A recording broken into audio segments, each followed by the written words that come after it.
or it was 250,000 with 57,000 seats. So I'm one of those guys I played football with, but it was long time. The kangaroo. Are there any other clubs in Europe that has a kangaroo on their badge? There's a question for the comments, but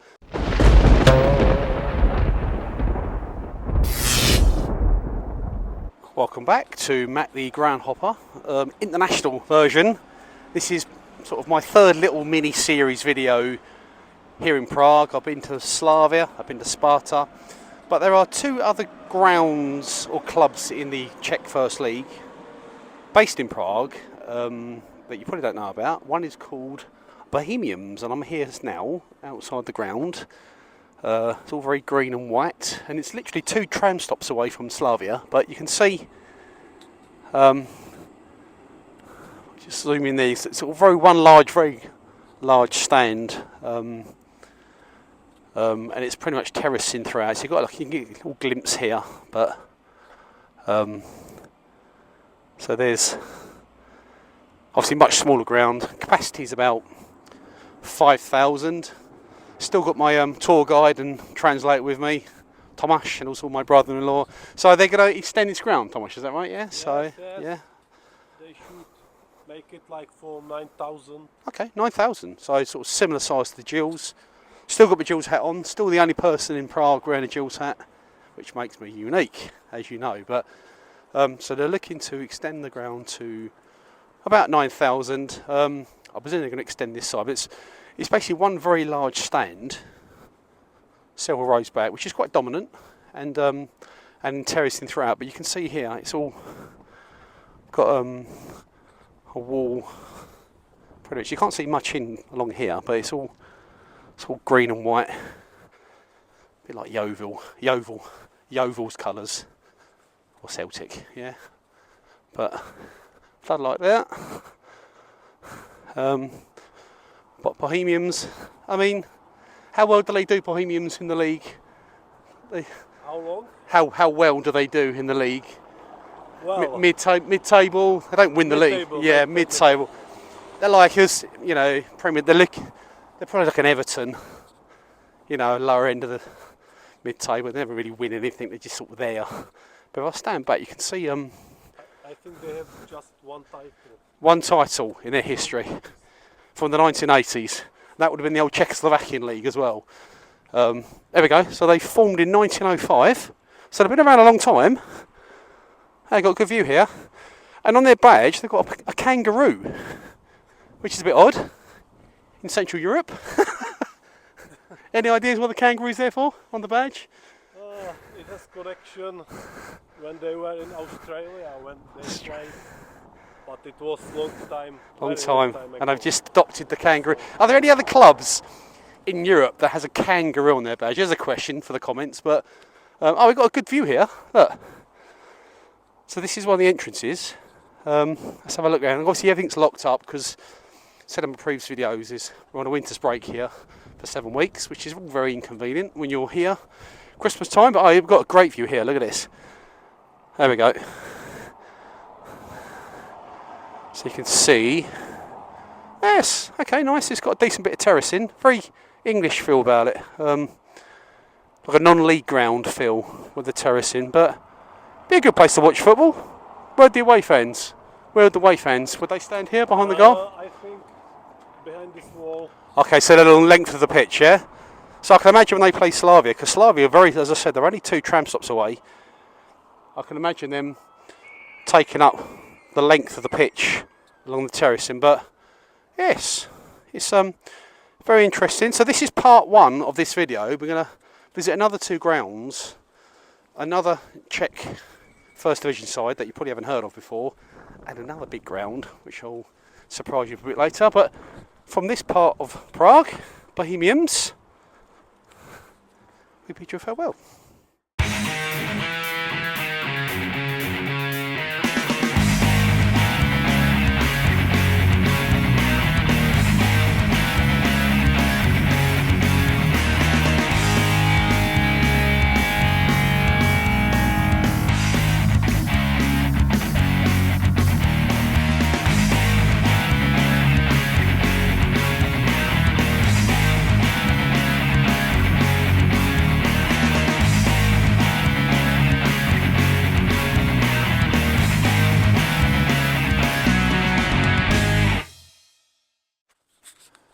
So we are outside ground number 2.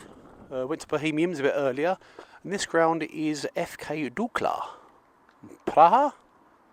So these are another team located in Prague, currently second to bottom, sort of on the outskirts a bit. You can't really see much. The entrance is quite far away from the stadium. I'm going to go up on the hill. You might be able to see something on the hill, but you can sort of see a little bit through there. But I'll go up on the hill. But it is an athletic stadium. It's mainly an athletic stadium, but I think the capacity, it says it's 18,000, but Tomáš's capacity 6,000, you think? I think like 7,000. 6 or 7,000. Maybe the 18,000 is purely for the athletics, because it's quite a big stadium, but it's all the seats are just on one stand. So I'm assuming they just house all the spectators for the ground. True in football in that one stand, but say it's quite far away. I'm going to walk up this hill. We might be able to see something, but yeah, I'm going to get closer than this, but it's not great. But if I pan it round, you can see just about something. So it's not great. Got floodlights. If I come uphill, lots of hills in Prague. But got the bus here. I said earlier on, the connectivity, in Prague is very good. Buses, trams, and the metro, which they are currently extending to 4 lines instead of 3. So they're expanding their metro network. But here we go, Dukla. Not the best view, but as I say, they're a very small club. Tomáš says they get crowds of 2,000, so they are very sort of small fry in the league. Second to bottom, could be going down, relegated. So obviously Prague's very much dominated by Slavia and Sparta. There we go, better view here. So very much an athletic stadium, not really football-y really. And these are my pet hates, these stadiums. I don't like these athletic stadiums for football. There's a few in the UK I've been to. I think it's Hornchurch and Chelmsford in the past. But this is my first continental athletic stadium. But they're very common here in mainland Europe, especially in Italy. But there we go. That is Dukla. There's not a lot more to say really. Because we can't get access, can we, Thomas? But will they get relegated this season, do you think, Dukla? Will they go down? I think so. Yeah. But I think that's right. They are like, they will have to play against best team from that second division, league. like a playoff. So we have like we have playoffs. It's a bit different here. They sort of, does the bottom team go down, or is it the bottom team in a playoff as well? The last one will renegade. So bottom team goes down, and second to bottom have a playoff against second in Division 2.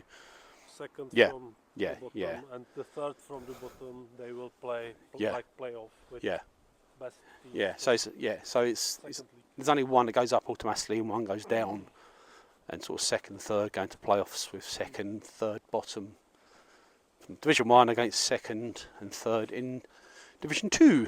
There we go, that's Dukla. So we're going to head over now to another stadium, which is arguably the largest stadium currently in the world. See you there.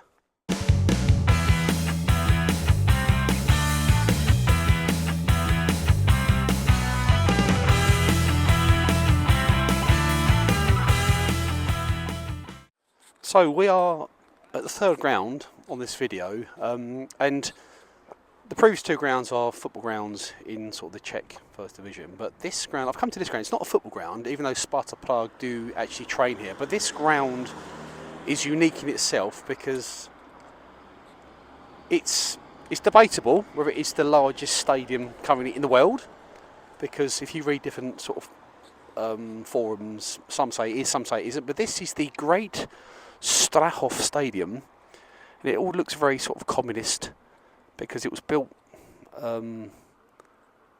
I think it's 100 years old next year, but it's been used for lots of different types of sports. I think that's sort of synchronised gymnastics, all sort of weird sort of sports you would never imagine with a stadium this size. But the capacity of this stadium is 200, or it was 250,000 with 57,000 seats. So we're going to just have a wander around. I don't know if we can get in. It doesn't look open, like most things are not open, but let's have a wander around. But this is it feels very communist. It looks very communist. It hasn't changed a lot for many years, but you can see advertising bits and pieces. They do sort of concerts, and I think they do sort of different types of concerts and different types of events, but they don't play football here. But I think you can get 9 football pitches within the stadium itself. That's how big it is, but it's sort of subdivided in the middle. But yeah, so we're going to walk around. It does say you can get in, but like, whether you can, I don't know. But look, this is the stadium. All very interesting. Obviously, it's all concrete. You can see it's sort of falling apart a bit up there. But yeah, but there was rumours there. Locals say that this whole place is going to be sort of pulled down and redeveloped. So there's no plans to sort of use it at all. But I just thought it'd be worth a visit and popping it on the video, because there are a lot of people who wouldn't even know this exists. But yeah, Great Strahov.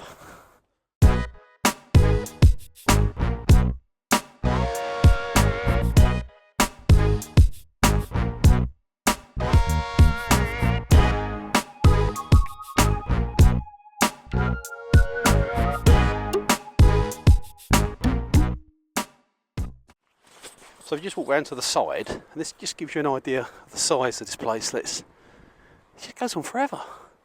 It feels like something from North Korea or something.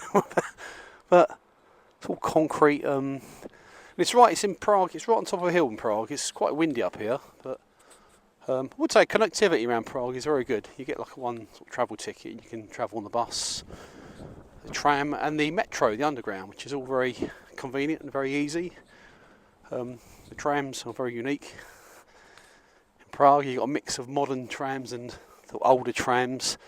And the older trams, they look like they're about 60 years old. They look like something from an old espionage film, from the Eastern Bloc back in the day. But they've been refitted. But I quite like the old and the new, the mix. But here we go. Look, they got signing for Sparta Prague, where they train here. They train. The training ground. Yeah. So you can see there's a sign there.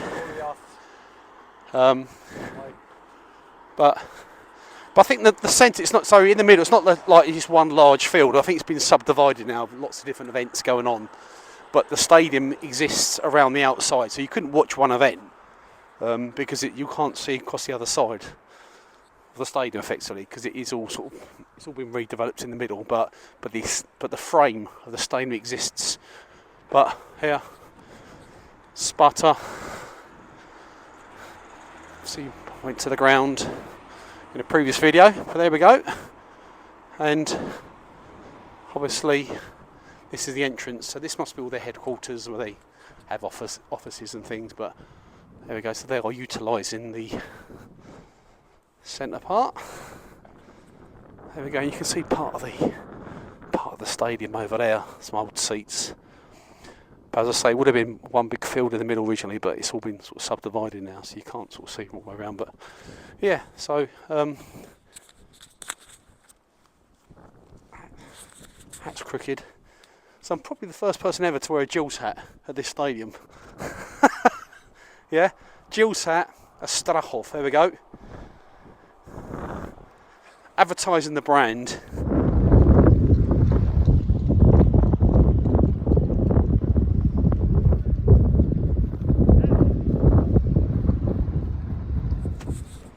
Okay, so I've had a wander around. I can't get in, as I say, because it's all been subdivided now. But yeah, well, make sure you hit that subscribe button, like and comment. I'm guessing most people haven't heard of this stadium before, being, say, the largest. I think the actual largest ever recorded stadium is the Colosseum, which was like 400,000 people. But I think there's like an IndyCar stadium in I think Indianapolis. I think it's 250,000. I think capacity, but again, it's all very debatable. But whether the But this is actually the largest stadium, even though it can't be used as one stadium currently. But so drop us a comment, make sure you hit that subscribe button, drop us a like as well, and I'll see you in my next video. Thanks again, and bye for now.